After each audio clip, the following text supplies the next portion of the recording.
हाम्रो मम्मीहरु आउनु भएको छैन होला दाजु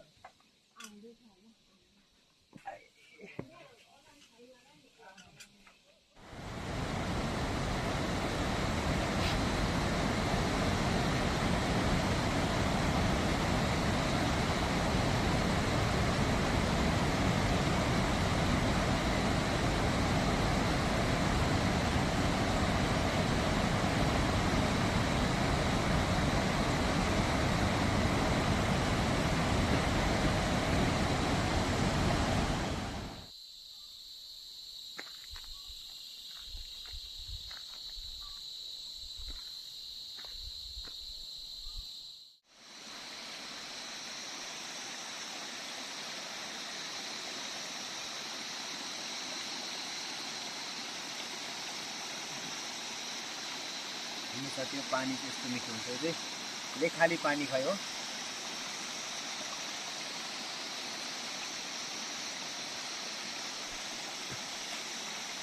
लेकमा पानी खाने तरिका चाहिँ यस्तै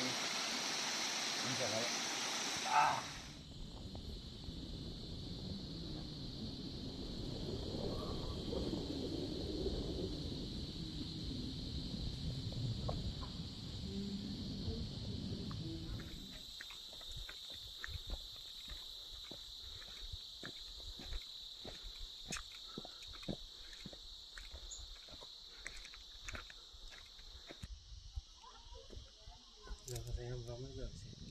यहाँ एक ठाउँ चाहिँ मजाको छ जग्गा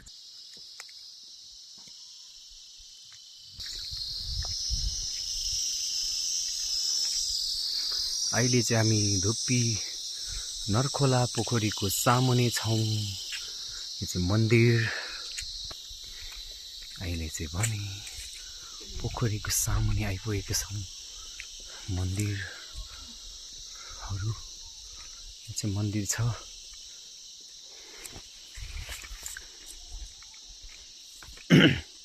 यो चाहिँ पुरानो मन्दिर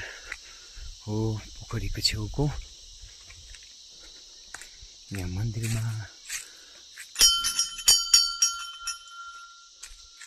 पूजा गर्ने ठाउँहरू छ यहाँ चाहिँ अहिले चाहिँ भने हामी पोखरीको छेउ आइपुग्न लाग्यौँ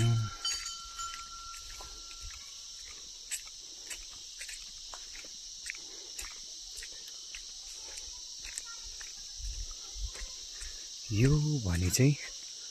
नरखोला पोखरी अब चाहिँ भने हामी पोखरीमा आइपुगेका छौँ है साथी हो यहाँ पनि धेरै माछाहरू छ नरखोला पोखरीको नजारा यही हो नि छ नरखोला पोखरी चाहिँ ऊ पर सर्वधर्म फ्ल्याग पनि गाडेको थियो नि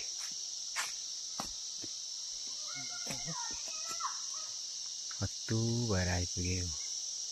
यस्तो छ मेरो साथीहरू हिँड्न साह्रो पर्यो हुन्छ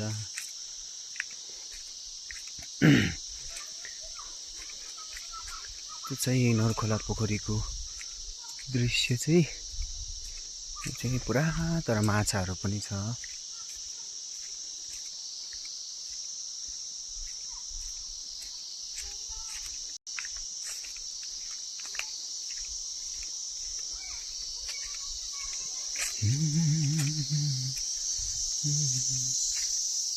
यो चाहिँ नरखोला पोखरी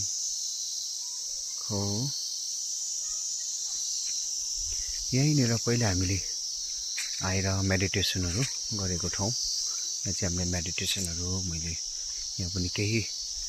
समयसम्म मेडिटेसनहरू गरेको यहाँ चाहिँ यसरी चाहिँ माछा चाहिँ यहाँ मुनि कुद्दैछ हस् त हजुर सबैजना धुप्पी आउनुभयो भने नरखोला पोखरी आउनु नभुल्नु होला